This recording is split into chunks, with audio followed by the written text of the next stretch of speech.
Namaskar viewers, hello and welcome to this special broadcast on Sansad TV. I am Tina Jha. India celebrates its 78th Independence Day this year, marking the completion of 77 years of the hard-fought freedom from 2 centuries of British colonial rule.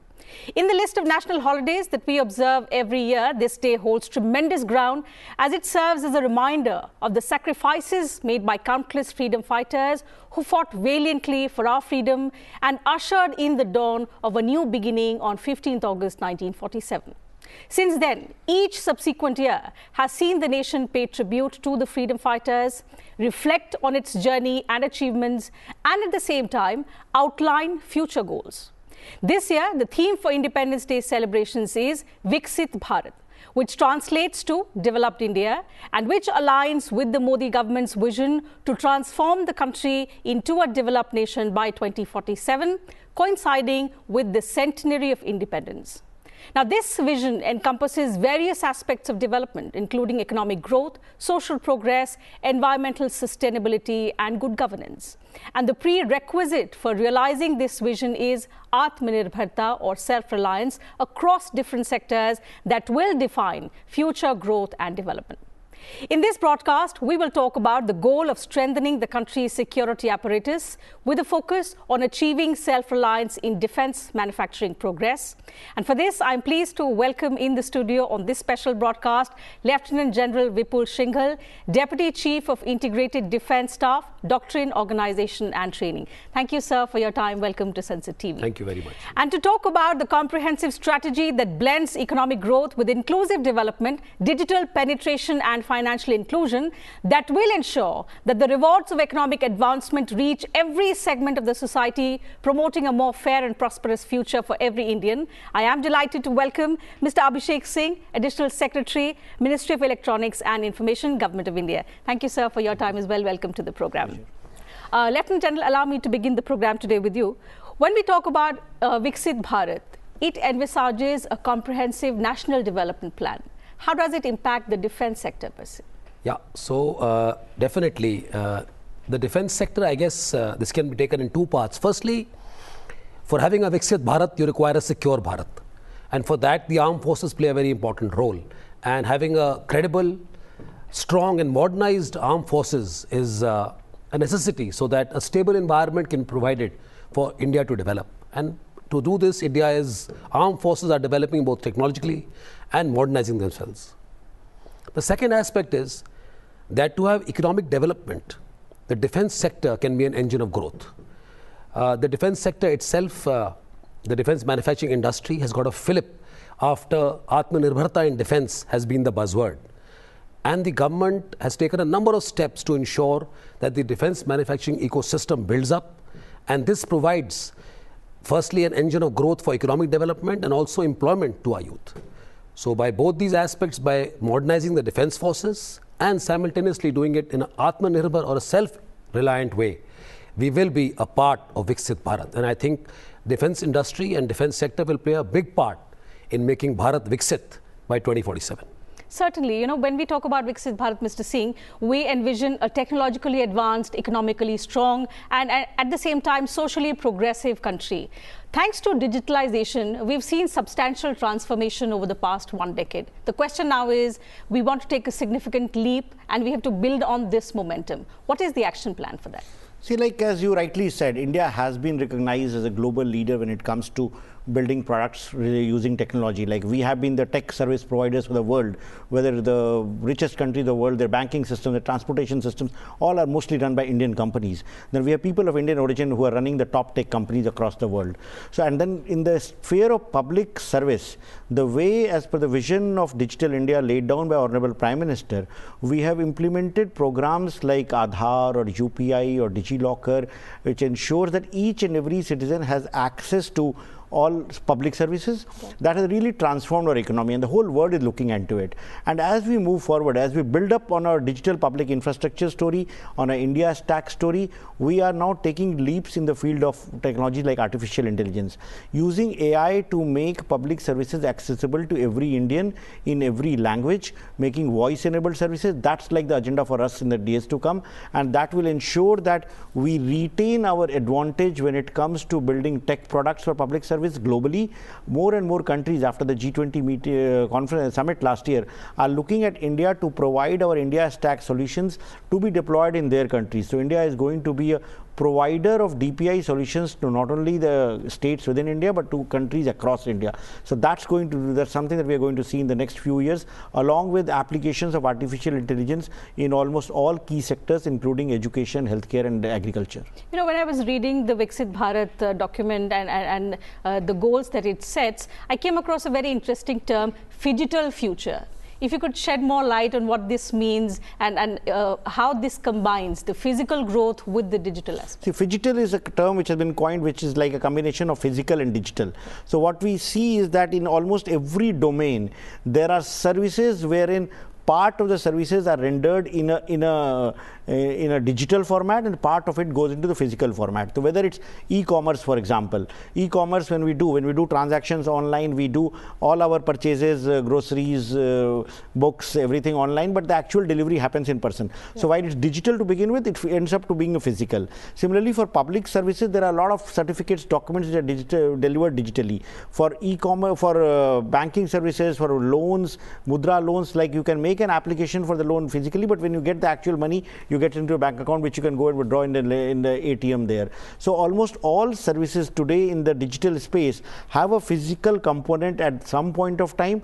Like even if you are traveling in a train, you can book your tickets online, everything, but you actually do the travel physically. Right. So that's what phygital means, with combination of physical and digital, making access to physical services more easy and more citizen friendly by using digital means. Sure. Okay. You know, as I said in the intro as well, in which the Prime Minister has also been reiterating time and again, is self-reliance is at the core of Viksit Bharat. And when we look at the defense sector, the progress, as we spoke about how Digital India has transformed the way we live and the way we progress, there's a similar case in the defense sector as well, particularly with the defense manufacturing. Yeah. We've seen how the export numbers have gone up, and there are these positive indigenization lists that have come up in the past few years. So if you could take us and our viewers through some of these key reforms which have enabled self-reliance in the defense sector. Yeah, so defense, the self-reliance in defense and, you know, reducing our dependency on imports, right, and in fact becoming an exporter of arms is one of the key goals of the government, and this has been facilitated by 2-3 major initiatives. One initiative is in the area of policy reform, which means there are like the defense acquisition process procedure 2020. This has eased the aspect of our own industry coming into the defense sector. Like you said, the positive indigenization list, which basically means a list has been taken out by the government of India where all these particular components have to be produced in India. Thereafter is the aspect of defense industrial corridors, which have come up in Uttar Pradesh and Tamil Nadu. Now, these defense industrial corridors are basically clusters of MSMEs, which are given tax incentives and other benefits, and their manufacturing is facilitated to manufacture especially various components which can be used by the bigger industry as also the PSUs to make defense products. This not only firstly gives a fillip to the MSMEs and startups, it also provides employment. Thereafter, there are the various schemes taken out by the government to promote especially startups and small industry. There is something called the IDEX, which is Innovation and Defense Excellence. Right. And another scheme called Aditi, acing defense innovation by using IDEX. All these schemes have really promoted startups which are provided funds for not only for the research but also for further manufacturing the product, and they retain the IP of the product as well. And this has not only propelled our startups to produce for India, but some of them are also now starting exporting their technology. Besides that, there are policies like the offset policy, which means that any defense manufacturer, even a foreign manufacturer, has to produce a certain percentage of its components or certain percentage of what it's making in India. Therefore, they have developed, set up manufacturing units here and which are promoting this industry. So basically, both from a policy framework point of view and facilitating and hand-holding the defense industry and startups, and also modernizing our defense PSUs, be it HAL, be it BEL, be it BDL. They are all being promoted, they are modernized, and they are competing in an open market for promoting this. And as you said, the numbers speak for themselves. There has been a huge fillip in the last 4-5 years, and the government has put a target of about 1.75 lakh crore of defense manufacturing by about 2025 and about $5 billion worth of defense exports. And I'm quite sure that these figures will be met, and it will give a fillip to the entire industry. So large number of initiatives. So, to achieve the results, the desired results and the ambitious targets that we have set for ourselves, what's important is that we lay emphasis on the R&D area. So what is the kind of thrust that we see in this particular area? Yeah, so largely the defense R&D in the earlier years was essentially driven by DRDO. And they were the ones who carried out defense research, and successfully so. A large number of successful programs like the Arjun tank, like the missiles, Agni, Prithvi, etc. have all come out of this system. More lately now, there has been a lot of fillip given and a lot of incentive provided to private industry to invest in R&D in the defense sector. This includes, like I said, startups. Now, like this IDEX scheme is purely a scheme where a startup presents its idea and thereafter is given a certain amount of money. It could be ranging from 2 crores, 25 crores to start this, to incubate that technology further. Right. Thereafter, the academia has got involved in a big way. Today, most of the IITs have a defense incubation startup cell in the IITs. The armed forces are actively collaborating with them. We are also providing, testing facilities and things like that so that they can test the product they are making. And thereafter, hand-holding them with user interface so that the product they produce is what is required by the armed forces. The number of patents that have been filed in the last couple of years in the defense sector, the number of PhDs and such like, speak for themselves that the R&D sector, especially in the defense area, besides also like in science and technology, is the one that has got a fillip. And there is an offshoot also. Anything that does R&D in defense has an offshoot as civil application and vice versa. So whatever is happening in Digital India also translates to us, especially in the field of AI and so on. So huge fillip in this, and without R&D, of course, there cannot be any major development, and there is great focus on that. Sure. A related question, because when we talk about a tech-driven development, and that has to be the catalyzer, there has to be emphasis on innovation and research. Time and again, we've heard the Prime Minister that everything can't be left to the government. We have to devise a plan wherein the private sector comes in big. What are the kind of incentives that we are giving to them to make it more attractive? A, in terms of investment, B, in terms of interest, so that all our talent, which will be required to find solutions to the local problems, to deal with the 21st century challenges. So in that aspect, we have to start preparing from now on. See, like as you rightly mentioned, like investment in R&D and investment in building capabilities for manufacturing and for driving innovation is a must if we have to really reach up to the goal of Viksit Bharat in a short time.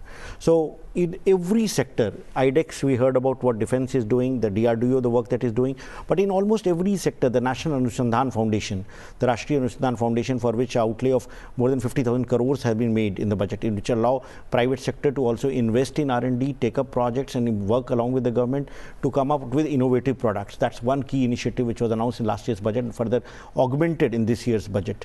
And then if we look at like initiatives like BIRAC, which Department of Science and Technology is implementing, which again supports startups working in research and development for biotechnology and for science and technology related projects.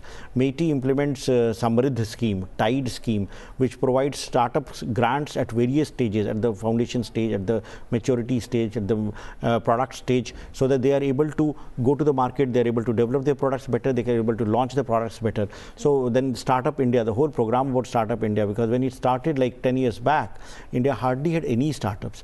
Today we have more than 100,000 startups across the country. Many of them have become unicorns. We keep on hearing about them coming up with new solutions, new models. And the third largest startup ecosystem globally, which is recognized.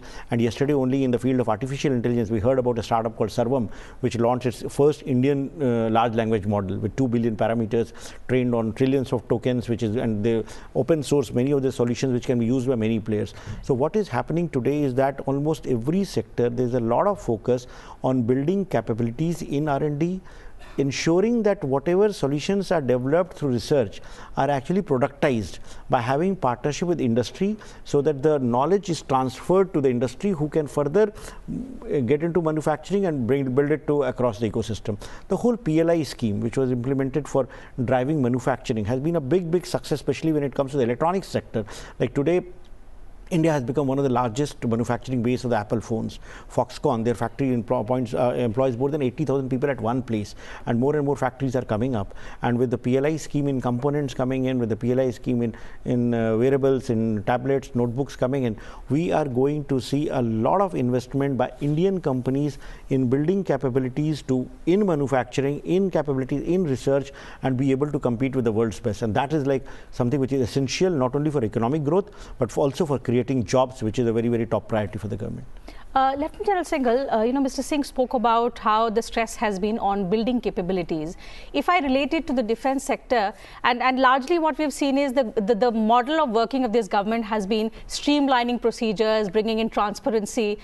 In the defense sector, we've seen to encourage integration, to encourage jointness. Several efforts have been undertaken as well. Yes, how yes. successfully implemented have they been over the last few years, and what is the future that we see towards this step of integration? Yeah, so the armed forces were always integrated, in the sense that we are one of the first countries in the world which had a joint academy. The National Defense Academy in Khadagpasla earlier was in Dehradun, started way back in the 50s, and it was a path-breaking idea to have a joint defense academy. Therefore, there have been integration, but there were still large gaps, and the appointment of the CDS in 2020 gave an impetus to this whole jointness and integration initiative. The IDS, which I am part of, came up in 2001, and since then that is a joint integrated headquarter which has been promoting this. So just to put it in perspective, jointness and integration. Jointness is in the cognitive domain, wherein it is a psychological meeting of minds. That is, you learn to work together, you understand each other's culture, and thereafter you promote that particular way of working. This is facilitated by cross postings of service officers from another to training together and so on. Integration is the process wherein you put in place physical processes and systems which facilitate interoperability. For example, a joint communication architecture. So all can communicate on the same platform rather than individual systems. Similarly, joint training in various places, wherever. So large number of initiatives that have been taken in this area are that we have a lot of joint training academies like the Staff College. We are also starting some joint training institutes where training of things which are common to everybody, whether it be intelligence, whether it be in the field of cyber, are being combined. We also have set up certain agencies like the Defense Cyber Agency, the Defense Space Agency, which are completely integrated and provide these solutions on cyber and space to all three services. And we are progressing towards more joint structures. That is, so that between the three services, there is seamless interoperability, and 2 plus 2 or 1 plus 1 makes 11 in terms of the synergy provided by this jointness and integration. And we are progressing in leaps and bounds. 8 areas have been identified, 8 to 9 areas where we will be working: operations, logistics, intelligence, HR, administration, and so on. And integration is in progress in those areas. You will hear a lot more about it in the times to come. The kind of integration and the seamlessness that he's talking about, Mr. Singh, we've seen in the case of digitalization as well, how DPI coupled with the JAM Trinity has been a huge success. It was spoken about and accoladed at the G20 summit as well, as you earlier on mentioned. What are the lessons that we can actually take on from that success story, and which could help us shape a thriving AI ecosystem in the country as well? See, what we have realized with our DPI story is that while government as such may be divided into various departments and they have their individual domains of working, but for a citizen, all this is interconnected. Right. Like a citizen doesn't care who does what. A citizen just looks at the government as the whole of government as one entity, and whatever whatever his requirements are should be met by him by that entity. Right. So that requires government to integrate with each other, that requires government data systems to talk to each other. So whether it's, say for example, women and child development, they deal with pregnant women and newborn children. But then the Ministry of Health and Family Welfare, they deal with health. So again, anybody who is like a newborn child or a pregnant woman, they are like the subjects of both the departments. So the data identity of these systems and information of these two systems need to talk to each other. Similarly, a child grows up, he goes to the school education system. So it's a continuous life cycle of a citizen in which he traverses the services which are given by various departments and all.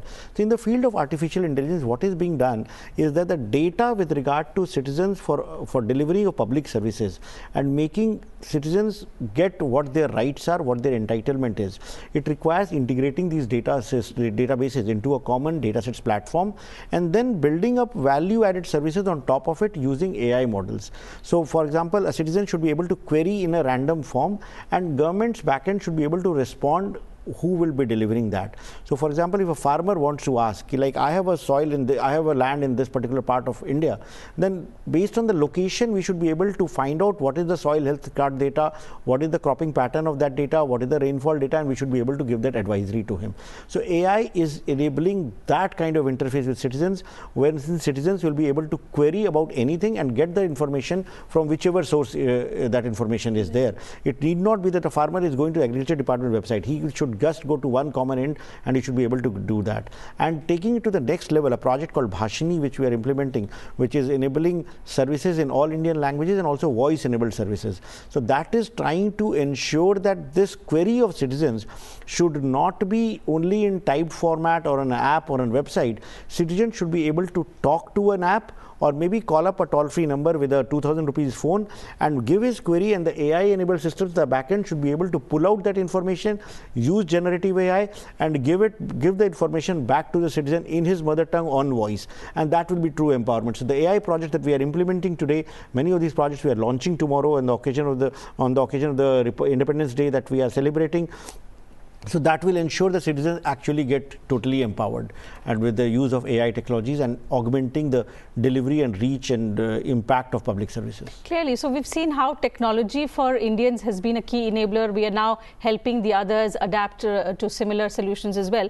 But in strategic areas, how invested are we when it comes to these futuristic technologies? Because so far in public life, for public good, it's been a force to reckon with. But in strategic areas, futuristic technologies like AI, quantum computing, smart weapons, cyber warfare, space warfare, etc.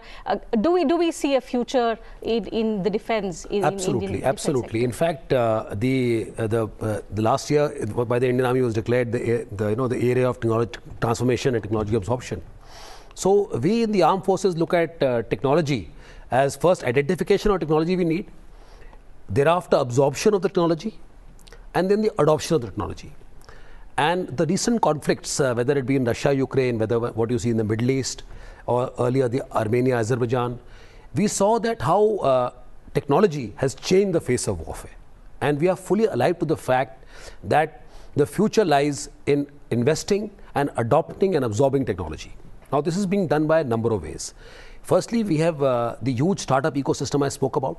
They are at the cutting edge of technology today, and taking off from the the digital part, the AI, and then we have use cases. We have a number of organizations within the armed forces, like the Army. We have the Army Design Bureau and civil organizations, the Navy and Air Force, which identify the problem or the challenge that we need to solve. We put it out there. There's a portal called the Srijan portal, and thereafter the ecosystem takes on to develop solutions. Besides this, the other is training of our people in these absorption of technologies. So a number of centers of excellence have been set up.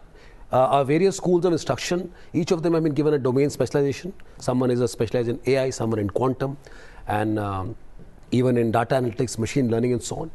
And we are adopting the technology very fast. And we know that the technology is moving so rapidly that unless we are ahead of the curve, we will not be able to catch up. So given the kind of dynamic youth we have, especially in this in the technology field, we are doing that. And we are ensuring that not only the technology is understood, but it is adopted on the ground, so that any particular action we are taking, we are able to use that technology to further operational efficiency, whether it be in the field of operations, war fighting, administration, HR management, so on. So, we are constantly learning from what is around us, and a lot of our officers are doing courses abroad to absorb the technology in various defense institutes there, and we are also now teaching people even from other countries on this issue. And this whole ecosystem of training as well as absorption and using our defense ecosystem and industry you spoke about to develop solutions, Indian solutions for Indian challenges. That is the buzzword, and it's moving forward. A couple of days ago, I had the opportunity to interview an ambassador who's been serving in India for the last 15 years. And to a question on the change that he has seen in India, he said, the confidence that you see among Indians. So at the start of the century, India was walking. The last 1 decade, India has been up and running. And that self-confidence of 140 crore people has brought about this transformation. The Prime Minister says to become a Viksit Bharat in the next 2 decades, a quantum leap is required. We've seen several reforms that have happened, but in order to achieve this vision in such a short time, what, according to you, are some of the development, growth-oriented reforms which will be required, at a large scale, especially if we talk about technology-driven development, which will propel India to the status of a developed country? See, as you rightly said, we were spending a much of time of catching up with the West and catching up with the developed world. But in order to really be counted amongst the world's best, we need to leapfrog. And we have been doing that with a slew of measures. It's not only that one thing will be able to do that. So what has happened in the last few years is that with the policy measures that the government has taken in almost every field, with the measures that have been taken with regard to ease of doing business, with regard to ease of living, with regard to simplifying procedures, with regard to promoting manufacturing, with regard to promoting investments by the private sector, government expenditure on the capital expenditure, improving roads, improving highways, improving ports, improving airports, improving the overall civil infrastructure. We are power surplus now. Like the times when it was deficient in power, that is gone. We have been investing into new and renewable energies. We are regarded as the world's fastest solar power generating nations, and that has led to being amongst the fastest growing economies of the world. In fact, last quarter our growth rate was around 8%.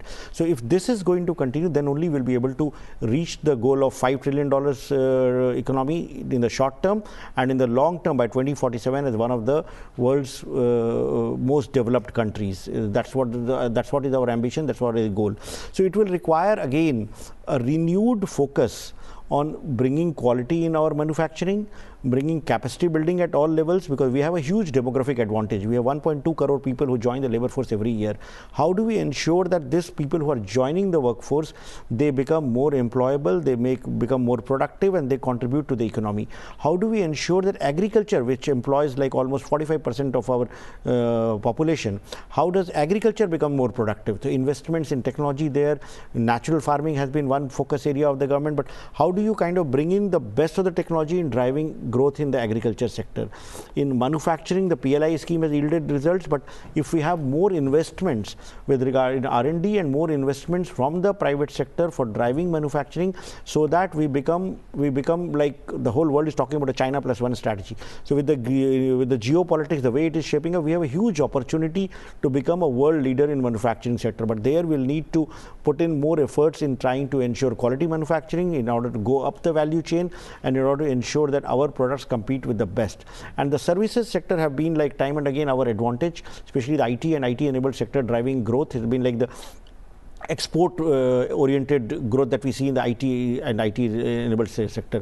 And the value of the tech sector can be seen by that our exports of technology is almost the same as the exports of petroleum by Saudi Arabia. Right. So that way that's our key strength, but to retain our advantage in that, we'll need to do much more reskilling and upskilling in technologies like artificial intelligence, in trying to be able to be one up when it comes to the whole world. Then it will also require investment, especially to catch up in the field of technology, investments in AI compute infrastructure, in building a robust educational system. The new education policy seeks to do that. And if we are able to implement all such programs in the right earnest, we will have a workforce that will be more qualified than any other country in the world, in both quality and quantity, and we will be able to add value to our economy, and that will be the key to becoming a Viksit Bharat in the next few years. Right, right. So I'll take one last question from you, Lieutenant General Singhal. The fact that, and something that Mr. Singh pointed out, India is at an interesting turning point, fueled by demographic advantage that we have, the economic reforms that we have seen, which have put us on an upward growth trajectory, the fact that there's rapid urbanization as well, inclusivity in the kind of growth that we are seeing. The question is, everything put together, and we need to leverage and harness the potential of 140 crore Indians. Are we on the right path? What is the kind of approach that will be required and that will frog leap us from the status of a developing nation, which we still call ourselves, in the next 20 years, by when the future generation will also be employed, will be grown-up citizens, will be empowered citizens. So 20 years from now on, what is the kind of approach that you see which will help us reach that goal? Yeah, so I think he put it very well in perspective, Abhishek. And firstly, I'm very confident that we are absolutely on the right path. The growth trajectory that we have seen in the last few years is very much on track. Definitely, the youth bulge that we have, or the demographic dividend that we have, needs to be capitalized properly and leveraged correctly. We need to make the youth firstly employ them and make them employable. Right. So I think in that direction a lot is happening, and this will propel our growth. As far as the defense forces are concerned, we are quite aware of the fact that we have a huge responsibility in this to provide that stable environment so that there is unhindered socio-economic progress. Our job is to make sure that it's unhindered, and both from an internal and an external security point of view, and therefore in sync with other organs of the state. National security is an all-encompassing subject. It is not only about defense, it is about energy, about food, about everything else, and concentric circles of security. We are in the last circle of that. And so the defense forces itself are fully aware that we have a huge responsibility in this regard, because not only is the world moving on in terms of development, but there is also huge geopolitical turmoil all around us. And within this geopolitical turmoil, which is possibly very, very rampant right now in various parts of the world, we need to be global leaders in ensuring that we not only ensure a stable India, but a regional stability, so that we are able to develop. Since you mentioned the geopolitical challenges, if I can add to that question, and I'm keen to ask you about how is our national security architecture then evolving to meet with this geopolitical challenges, which are not far from home as well. We're seeing around India the kind of security problems, and when we need to prepare ourselves for more such challenges in the future. Yeah. So we've talked about this right through, and the geopolitical challenges that are around us, whether it be in the Middle East, whether it be Russia, Ukraine, and around the seas around us. So there are a number of ways that we are doing this. There is no, the only constant, I guess, is change, and our security architecture has been evolving over the last 15-20 years. We initially got in the National Security Council, then the Strategic Planning Group came in with the Prime Minister as the head and the various ministers in it. Thereafter, we had the National Security Advisory Board. In 2001, we got the IDS, and more recently in 2020, the CDS came in to integrate it more. This allowed a better fusion between civil and military organs of the state, and we have also also focused a lot on other aspects, like, for example, fusion of intelligence. By setting up the Defense Intelligence Agency, there has been a coordination among the various defense intelligence agencies in the country. Like I spoke about, cyber and space agencies, which are focusing on these key areas which are going to be the future of in the future, and therefore the national security architecture is woven around that. And another aspect is our strategic partnerships with various other countries in this area, and also strengthening defense diplomacy is an area that how our defense architecture is evolving. And definitely I feel that we are on the right path to be a very developed nation by 2047. I don't know if I'll be there, but I'm sure you will be, and you'll see a Viksit Bharat. I hope that all of us together see that happen, because what we are seeing right now is a country which is oozing with self-confidence. We've seen the kind of progress we've made so far over the past decade. The government has charted out a bold, ambitious, transformative agenda. What we now have to do, and every stakeholder, every citizen of this country has to ensure that we walk on this path to progress and achieve the desired goal. It's not just a vision document, it's a dream that will see our generation sail through and achieve the status of becoming a developed country, a Viksit Bharat, by 2047. So with that hope, we'll have to wind up the program. Time allows me to take up only that much on this edition of this special edition on Sansad TV. But before that, I would like to wish my guests and my viewers a very happy Independence Day. Wishing you a great day, and thank you very much for your time. Thank you so much.